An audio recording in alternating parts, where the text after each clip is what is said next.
అందరికీ జై భీమ్, జై భీమ్, జై జై భీమ్. ఎందుకు జై భీమ్ చెప్తున్నానంటే గద్దర్ బాబాసాహెబ్ అంబేద్కర్ యొక్క పోరాటాన్ని, త్యాగాన్ని, చరిత్రను, ఆయన సిద్ధాంతాన్ని ప్రజల వద్దకు తీసుకెళ్లాలన్న ఉద్దేశంతో ఎప్పుడో 50 సంవత్సరాల పూర్వమే మేమిద్దరం కలిసి వెళ్ళినటువంటి సందర్భంగా మొట్టమొదటిసారిగా మేమిద్దరం కూడా జై భీమ్ అనే నినాదాన్ని తెలంగాణ ప్రజలకు తెలియజెప్పిన వ్యక్తులుగా అది నాకు గుర్తుకొచ్చి జై భీమ్ అని మీకు అందరికీ తెలియజేస్తున్నాను. జై భీమ్తోనే ఆయన ప్రయాణం ప్రారంభమైందని గుర్తు చేయడానికి సమయం లేదు కాబట్టి నేను ఎక్కువ చెప్పడానికి అవకాశం లేదు. అయితే ఇప్పుడు గద్దర్ మీద కాల్పుల గురించి కూడా మనం మాట్లాడుకున్నాం. ఎందుకు గద్దర్ మీద కాల్పులు జరిగాయి అన్ని విషయాలు జోలికి పోకుండా నేను ప్రత్యక్షంగా చూసినటువంటి సంఘటన మాత్రం, ఎందుకు పాలకులు, ఎవడా పాలకులు, చంద్రబాబు నాయుడు ఆ రోజు ఉన్నటువంటి ముఖ్యమంత్రి గద్దర్ని చంపడానికి ఎందుకు ప్రయత్నం చేశాడు? కొద్దిలో తప్పిపోయింది కానీ చనిపోయేవాడు కదా, ఎందుకు ప్రయత్నం చేశాడు? దాని మూలం ఎక్కడున్నదని అన్ని విషయాలు కాకుండా నేను చూసినటువంటి ఒక ప్రత్యక్ష సాక్షిగా చెప్తున్నాను. అసెంబ్లీ జరుగుతుంది. నేను news editor all India radio కాబట్టి మా రిపోర్టర్స్ అక్కడ, నేను కూడా ఇప్పుడు అక్కడే తిరుగుతూ ఉంటాం. రిపోర్టర్స్ రాసుకుంటూ ఉంటారు, నేను కొంచెం గైడ్ చేస్తూ ఉంటాను. నేను లోపల నుంచి బయటికి వచ్చాను. అసెంబ్లీ ఛాంబర్ ఉంటాయి కదా కింద, మినిస్టర్ ఛాంబరు, సీఎం ఛాంబర్ అన్నీ కూడా ఉంటాయి కింద అసెంబ్లీలో. అక్కడి నుంచి నేను బయటకు రాగానే ఎదురుగా నాకు గోసి గొంగలతోటి గద్దరు కనపడ్డాడు.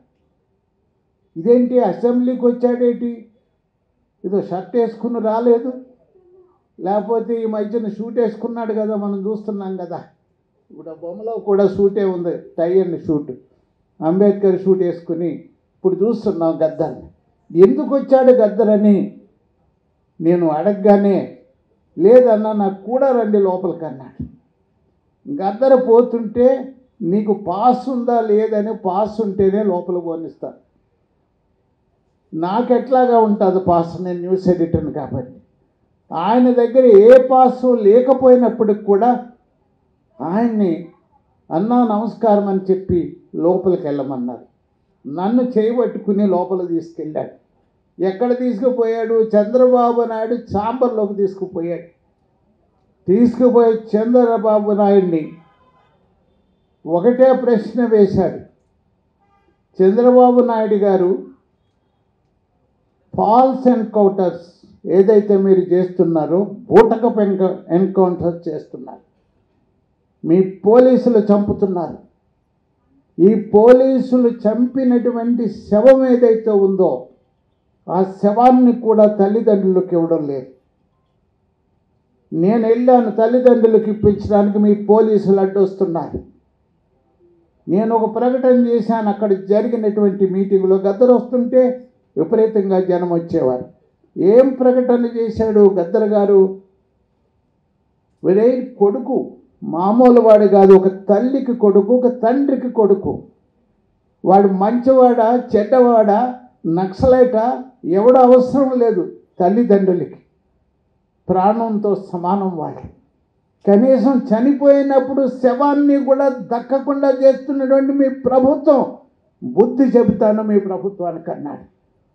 ఇక నాకు ఇదేంటి ఇట్లా మాట్లాడుతున్నాడని అనిపించింది నాకు. కానీ అలాగే మాట్లాడాలని సంతోషపడ్డాను, ఎందుకంటే ఎవడో ప్రశ్నించడం లేదు. ఏమన్నాడంటే, నువ్వు కానీ నిర్బంధాన్ని తొలగించి ఈ కాల్పులు, బూటక కాల్పులు మానకపోతే, విరమించకపోతే, మీరు ఇన్స్ట్రక్షన్స్ ఇవ్వకపోతే ఈ పోలీసులకి విరమించుకోమని, బూటకపు ఎన్కౌంటర్స్ని ఆపమని మీరు ఇన్స్ట్రక్షన్స్ ఇవ్వకపోతే నేను ఈ గజ్జె కట్టుకుని వచ్చాను, ఈ గజ్జె కానీ గొంగలు కానీ ఇట్లాగే నేను గ్రామాలకు వెళ్ళిపోతున్నాను. నీ ప్రభుత్వం కూలే వరకు కూడా ఈ గజ్జె విప్పను గొంగలి తీయనని చెప్పి ప్రతిజ్ఞ చేశాడు. ఎవరి ముందు? చంద్రబాబు నాయుడు ముందు. అక్కడ కొంతమంది ప్రెస్ పీపుల్ కూడా ఉన్నారు, బహుశా వాళ్ళు కొంతమంది బతికే ఉండొచ్చు. ఈ సంఘటన భయం పుట్టించింది చంద్రబాబు నాయుడికి. ఏదైతే గద్దర్ అన్నాడో, గద్దరు కదిలితే జనం కదులుతారు, జనం కదిలితే నా మీద ఎదురు తిరుగుతారు, నా ప్రభుత్వం కూలిపోతుందని భయం వచ్చి గద్దర్నే కూల్చాలని ప్రయత్నం చేశాడు. అందుకనే కాల్పులు జరిపించాడు. ఇది పోలీసు జరిపిన కాల్పులు కాదు, పోలీసు వాళ్ళే చేశారు. కానీ చంద్రబాబు చేసినటువంటి కాల్పులని మనం చంద్రబాబుని దోషిగా నిలబెట్టవలసిన అవసరం ఉందని ఈ సందర్భంగా తెలియజేస్తున్నాను. ఇంకెక్కువ చెప్పకుండా చాలా విషయాలు ఉన్నాయి. మరి అయితే ఏం చెప్పాడు అన్న దాని మీద 2 మాటలు చెప్పి నేను ముగిస్తాను. ఏంటయ్యా ఆయన అంతిమ సందేశం? ఇదిగో మా ఫౌండేషను, మరి మా పృథ్వీరాజ్ కానీ, లేదంటే మా సూర్యం, ఇంకా అనేక మంది అందులో మెంబర్స్గా ఉన్నారు. వాళ్ళ చేతిలో గన్ ఉన్నది. ఒక తూటా పేల్చాడు, రక్తం కారిపోతుంది గద్దరికి. మరొకరైతే పారిపోతారు. ఆమె ఆ పోలీసు వాడిని గట్టిగా పట్టేసుకుని వాడిని కదలకుండా చేసింది. రెండో వాడు కాల్చాడు. రక్తపు మడుగుల్లో కూడా ఆమె ధైర్యం కోల్పోకుండా చేసినటువంటి ఒక వీరవనిత ఎవరన్నా ఉంటే గద్దర్ భార్య విమలక్కని నేను తెలియజేస్తున్నాను. ఆమె చరిత్ర కూడా మనం చెప్పుకోవాలి, రాయాలని కూడా మనం చేస్తూ మీకందరికీ కూడా కృతజ్ఞతలతో సెలవు తీసుకుంటాం.